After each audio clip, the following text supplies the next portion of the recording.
Good morning. I am Bryant Carpenter, sports editor of the Meriden Record Journal, alongside my right-hand man, Mr. Sean Krofsick. Sean, good to have you on my right-hand side again, brother. Yes, new location. New location. New location, yeah. I don't want to say I feel like I have people looking over my shoulder, but, man, I feel like I got people looking over my shoulder. And that's okay, because we've been looking over shoulders all week. You know, Shawnee, we do so many of these shows late at night, and oftentimes we got to get ourselves geared up, fired up, get our engines all revved up, you know. Did not have to do that tonight for This Week in High School Sports, show number 3 for the fall season, because, man, what a week it was. And, Shawnee, we're going to go back to Monday night, because big things started happening that night for our team of the week, Southington Volleyball, man. Yeah. Knock off Ram. Then they go to Farmington and beat Farmington. We're closing out the week. Coach Rich Heitz's team, they are undefeated and ranked number 1 in the Connecticut Volleyball Coaches Poll. Yeah. You caught up with the Lady Knights, too, this week, Johnny. Yes, I happened to go see Coach Heitz. That team was very focused. I couldn't get them to really say a whole lot about the enjoyment of knocking off Ram and ending a 46-game winning streak. They were just focused on the next game. I'm very happy for Southington, 6-0. 4 big games in a row. Coach Heitz was talking about it. And Ram was right in the middle of it with Farmington and then Glastonbury coming up. That's right, on Monday. Yep. And the game before, what he was referring to was Bristol Eastern last Friday, which was a big win for them. And then the Ram one, as you mentioned, the 46-game streak. And that win was in Hebron. Yeah. And I can understand them being very, very focused for the next match because it was Farmington, which was undefeated, and they had to go up to their place. And that turned out to be a 3-2 match. Yeah, no question about it. Yeah, no, the Farmington match, Southington came out strong. They won the first 2 sets and then dropped the next 2 and then had to win Game 5, 15-10. These are names you'll hear much of the year. Haley Larrabee, 15 kills, 18 digs. Brooke Cooney, 10 kills. Jenna Martin, 7 kills. Veronica Gorski, 6 kills. Olivia Carpenter, no relation, but I like her. 40 assists.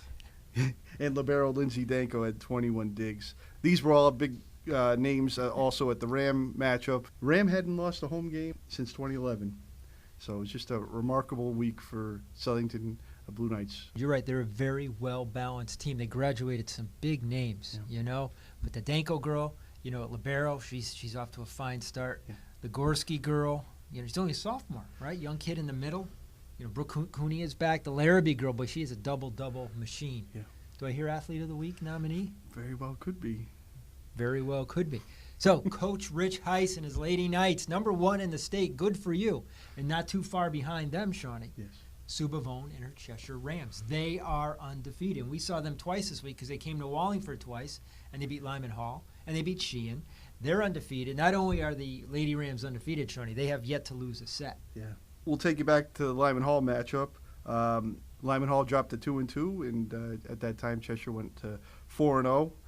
Michelle Frankel had 13 assists, and Ari Parolini had 7 digs for the Rams. We mentioned a couple Lyman Hall girls. Haley Bruno, 8 digs, 3 kills and 2 aces. Mackenzie Grady had 8 digs. Ellery Campbell had 5 kills. And then Cheshire beat Sheehan on Thursday afternoon to improve to 5-0. They swept. Frankel had 19 assists, 7 digs.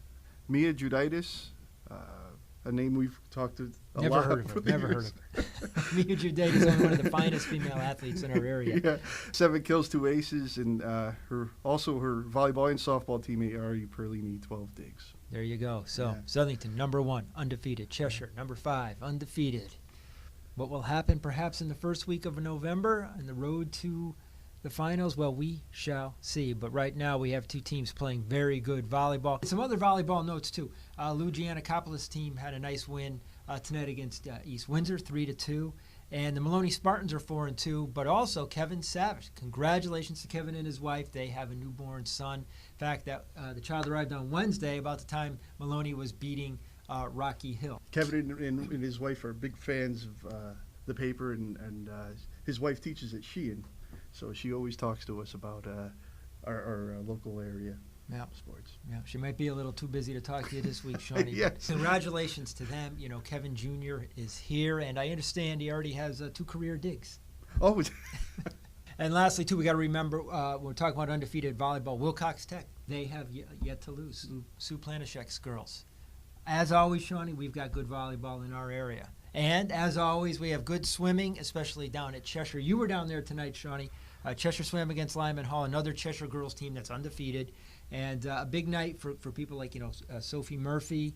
But talk also about Sienna Breton, the diver, because she did something historic tonight. Yes, Sienna Breton, the senior, she broke the school record that was held back in 1997 by Caitlin Cox.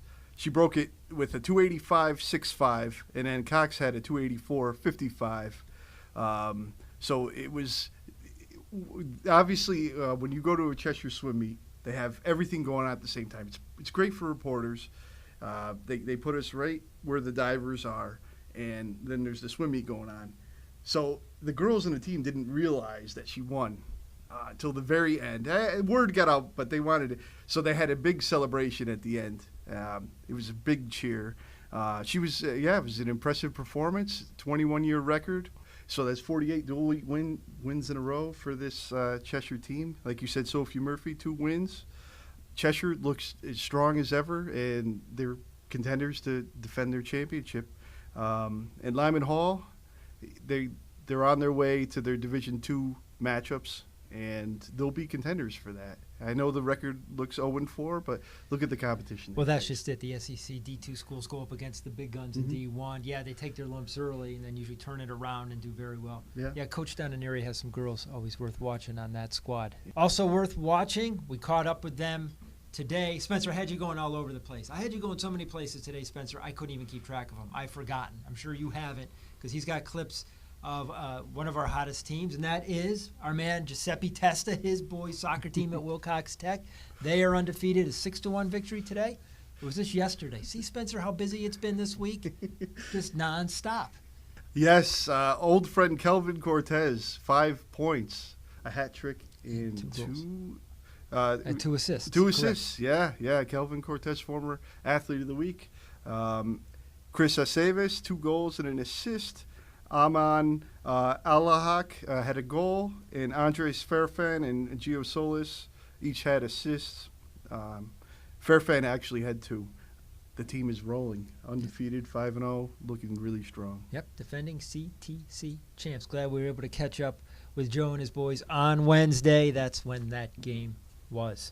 But today is Thursday as we film now, and the soccer game we saw this afternoon was Lyman Hall girls, and that was actually quite a contest, one worth going to, Shawnee. It was. A lot of action, a lot of goals. No 0-0 there. No, not at all. Lyman Hall came out strong. 2 goals in the first 8 minutes. Adriana Vincenzi, she had 2 goals. She had one in the 5th minute, and then Julia Blanchard had one in the 8th minute. It was looking really, really good for Lyman Hall. East Haven had a goal right before half to close the gap to 2-1, and then the second half was not a strong one for the Trojans. They gave up two early goals. They went down 3-2. Dramatically, they tied it with Vincenza's second goal, but then they committed a foul in the box with less than 5 minutes to go, and Emily Mazzucci scored on a PK. The dreaded PK. Yes. Settles that game. It was good showing, even in the defeat. They showed some heart to come back after giving up that lead. Well, the Lyman Hall and East Haven girls were playing up in Wallingford. The Lyman Hall and East Haven boys were playing down in East Haven, and Lyman Hall won that game 6-1 to get in the win column. Tyler Stoic had 3 goals, pure hat trick. You'll be hearing his name a lot, just like you did last year. Tyler has 6 goals on the season. Sheehan boys won tonight as well. So our soccer team's playing well. Maloney boys, Ben Pierce had 2 goals tonight to lead Maloney over Plainville 2-1. We'll be catching up with the Spartans soon enough. The Meriden rivalry games are coming up, and so are the Wallingford ones on Monday. Hope you weren't expecting to watch the Red Sox that night, Shawnee, because we got Lyman Hall Sheehan soccer coming on Monday. This past Monday, it was a Lyman Hall Sheehan field hockey on a little bit of a rainy night over at Richatelli Field. Yeah, it was a little rain. It wasn't too bad, thankfully, but yes, it was a little wet. Lyman Hall, 1 goal in each period. I wasn't sure if I was going to see much offense in this game. Usually, each year there's a 0-0 tie, but Lyman Hall scored 1 goal in each half, like I said. Megan Hosking and Riley Keating each had goals. Meredith Denegres and Hosking also had assists. Lyman Hall had not scored a goal before this game. They were scoreless in their first 3 contests, so it was good for them to break through. And it was their first outright win against Sheehan since 2015. Madison Torrey had the shutout. So it was a competitive game. Good. That's what I like to see. Yep. Speaking of field hockey, we can't pass on to the next topic without mentioning Eileen Wilderman and her Cheshire Rams, who are undefeated. Not only that, they haven't given up a goal yet, Sean. Amazing. Lexi Hemstock, Yeah. 5 shutouts. Quite a fall in Cheshire so far. Yes. They won today down at Laurelton Hall, 3-0. They scored 3 goals in like 2 minutes and 11 seconds. Boom, boom, boom, boom. The Laurelton Hall goal, they actually played very, very well, but once the Rams were up 3-0, forget it, lights out, you know. Amazing. With Hemstock in the defense. 5 games in, haven't given up a goal. Okay, Shawnee, that brings us to the football portion of the show. And let's jump into it because we had 6 games on Friday night. All right, we are back again. It is now Friday night. 24 hours have passed, Sean. They have. And remarkably, you and I are still wearing the same shirts. I know. People must think we're gross. I can attest to you that Sean Crossick is not gross. Hey, before we move on to tonight's football action, you know what we have to do, Sean? We have to wish Carolyn Campion of Cheshire Soccer a happy birthday. Yes, happy birthday. Dude, on the eve of her birthday, she scored 4 goals. That's amazing. She might be the only girl in the area to get 4 goals so far this year. Maybe. I know. So, hey, figure this with Cheshire now. Carolyn Campion and Sienna Breton, same night, do big things for Cheshire. That's right. How do you make the decision for Athlete of the Week? Tough one. Well, that is a debate for another day. For tonight, we got some football ground to cover, a lot of scoring to cover, Sean. Oh, my gosh. We had 2 teams hit for 60. It's like Roger Maris and Babe Ruth, and we're talking football. We're going to start here in Meriden, Falcon Field, for the 2nd straight week, Shawnee. The Platte Panthers. Yes. Tossing a shutout and just laying the boom before half. They're all over Newington 35-0, and Platte Panthers 3-0, Shawnee. Yeah. This was in running clock before you knew it. That first quarter, 4 touchdowns. Sean Bell rushing touchdown. Roberto Salas rushing touchdown. Jake Baker. John Pettit described it. 2 great catches, circus catches. Can't wait to see these. And I tell you, he had an over-the-shoulder catch, and just an impressive showing. And we have to mention Lorenzo Sanson, 3 total touchdowns, all passing. And also Ricky Dinello capped it off with a 49-yard touchdown. 38-0, 2nd straight shutout for Coach Jason Bruin's team. They're 3-0. They're one of 4 3-0 teams in the neighborhood because Maloney wins big over at Bristol Eastern tonight. They won, Shoney, correct me if I am wrong, but they won 60-20. They scored on all 7 first-half possessions. Elliot Good having things well in command there for the Spartans behind center. 4 touchdown passes tonight. Yeah, all in the second quarter. Pretty amazing stuff. Yeah, he had 4 second quarter touchdowns. This sucker was 47-7 at the half, and it was in the running clock, just like the Platte game. Running back Freddie Hidalgo had a big game, 3 rushing touchdowns. Like you said, Elliot Good with the 4 touchdowns. Maurice Brackett caught a touchdown, and we'll mention James Tavares had a 5-yard touchdown James run Tavares had a touchdown run too. You know, I got to be honest, haven't seen Maloney last week. It all starts up front with them because not only are they so big up front, but the technique is very good. Assistant coach Mike Bayless, who's been with that program forever and a day, he's an O-line guy, and he says this is the biggest team O-line he's had and the smartest. Their technique is good. They can make in-game adjustments, and with them, you know, Kevin Frederick and his staff, they can really dial up pretty much whatever they want. Kind of what they did tonight, man. 7 first-half possessions, 7 touchdowns. Maloney, 3-0, just like Platte. Already looking ahead to Thanksgiving. Yeah, just want to mention Cameron Marino also with 2 touchdowns. Yes, Cameron Marino's a good one. Elliot's got a lot of targets there. Victor Marquez is just the start of that aerial puzzle for Maloney. Okay, another 3-0 team, Southington Blue Knights. Yes. They're not exactly hitting on all cylinders. They do make mistakes, but you know what? Again, another powerful team on both sides of the ball. They win in Manchester tonight, 31-13. They get out to an early lead, too. Yeah. Whether a little bit of a rough patch there, end of the first half, early second. But, again, they get the job done. Who did what for them tonight, Sean? Yeah, quarterback Jake Drina had 3 touchdown passes. He overcame 2 interceptions. Carter Ullman's really emerging as one of his top targets. 2 touchdown catches today. And also Tanner LaRosa had a 53-yarder. And Evan Johans had a field goal for Southington.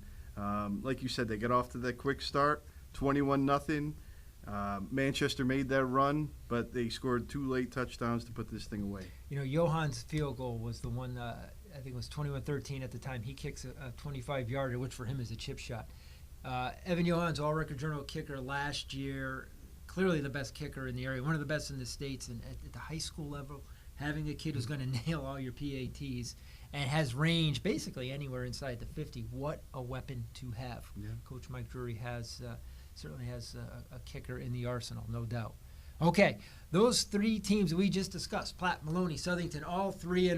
We're going to shift gears over to Cheshire. They were looking for their first win tonight down in North Haven. Spencer went down there, and Cheshire gets off to a real good start. They scored in their first drive, 76-yard drive. We're thinking, hey, even though North Haven with that powerful single-wing offense is a formidable foe, thinking here's a night Cheshire gets its first win, but it was not to be, was it, Sean? No. North Haven went on. They scored 7 straight touchdowns. They went on a 34-0 run after Jason Schmilla had that rushing touchdown on that, like as you mentioned, the 76-yard drive. Going into the fourth, it was 34-7 North Haven, but Cheshire did score 2 back-to-back touchdowns. Danny Skibicki caught a 49-yarder from Jason Schmilla, and Timothy Krutz had a 27-yard touchdown catch. Cheshire did recover an onside kick when it was 34-21, but couldn't cash that in. For North Haven, the big day was 10 carries, 108 yards, and a touchdown for Nick Dodge. Nick Dodge, yeah. Hey, North Haven, 3-0. Cheshire falls to 0-3. They've opened the season on the road, 3 straight road games. What a grind. Same with Sheehan, too, on the road for three games. Cheshire home next week, home opener against Jonathan Law, looking for that first win. Like to see Coach Donnie Druss and his boys get it then. As for Sheehan, they come home 3-0. They come in, talk about a house of fire. For the second straight week, Sheehan Titans score 62 points, and they had about 2/3 of them by halftime. 62-20.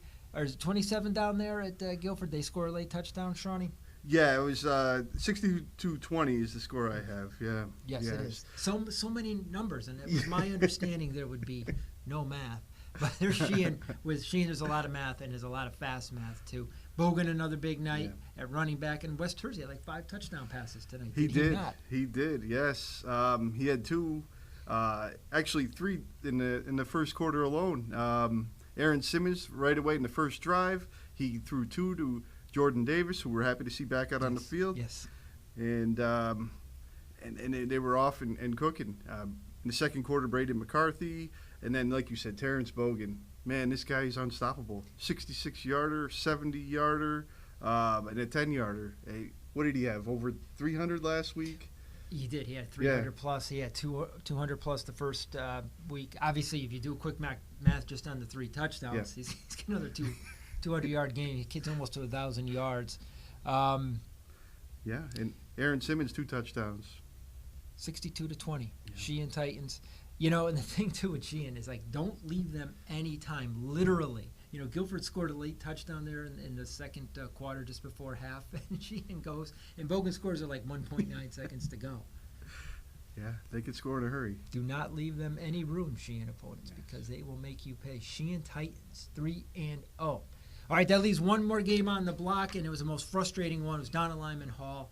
It was a defensive battle between the Trojans and the Easties of East Haven. It was scoreless until the waning moments of the third quarter. Yeah. East Haven winds up scoring, and they go on to win 17-6. It was just one of those nights for Lyman Hall that you just want to bang your head against the wall a couple times, because they got in the red zone. They had chances to score, and it seemed whenever they were there, they really just hurt themselves more than anything. Yes, In the second quarter, they had a drive down inside the 10. They had an unsportsmanlike penalty that pushed them back. They ended up turning over on downs. Also, Lewis Ferry had a big strip sack in this game early on to keep the game scoreless. But like you said, Michael Manning scored with 3 minutes to go in the third quarter to put East Haven up 7-0. They had a pick six. They went up 14-0. That's a backbreaker there. Yeah, then they added a field goal. Lyman Hall did score with 15 seconds to go. A touchdown pass from Sean Pagano. Okay. All righty. You mentioned Lewis Ferry with a strip sack. He also successfully executed a fake punt. There's a kid who's been playing football for a while for Lyman Hall. He's a good player. And I'd like to see him and Coach Bill Wyrock's guys turn it around, get back to 500 next week down at Ferran. That's a wrap for us, Shawnee. It was a busy, hectic night. And, hey, we are 3 weeks into the season. We have 4 teams sitting at 3-0. And who knows, by the end of today, it's actually when you watch this, it's Saturday morning. Wilcox Tech plays tonight. Yeah. The Tribe. Maybe we might just have 5 teams at 3-0. Very possible. We shall see. I'll have to go over to Falcon Field to see firsthand what Coach Jones and his boys can do. Hey, one last thing, because I'm thinking of Wilcox Indians. Mm-hmm. The quirk of the night was how many of our teams were playing opponents named Indians? Yeah. It was Southington. There was Cheshire. There was Platt. If I left anyone out, I think there's a 4th one in there, too. Yeah, Guilford. There was 4. Guilford, yeah. Go figure. It's amazing. We need to get a little bit more creative with those nicknames. Anyway, Shawnee, on that note, my man, it's another week in the books here for This Week in High School Sports. I am Bryant Carpenter, sports editor of the Mariner Record-Journal, alongside my man, Shawnee Krosick. You're watching. It's Saturday morning. You got 2 more days to vote in the Athlete of the Week contest, first one of the fall season. We got a good slate of candidates. We got to get busy picking the Week 2 slate, Shawnee. Yes, we do. All right, save that for another day. For now, be good.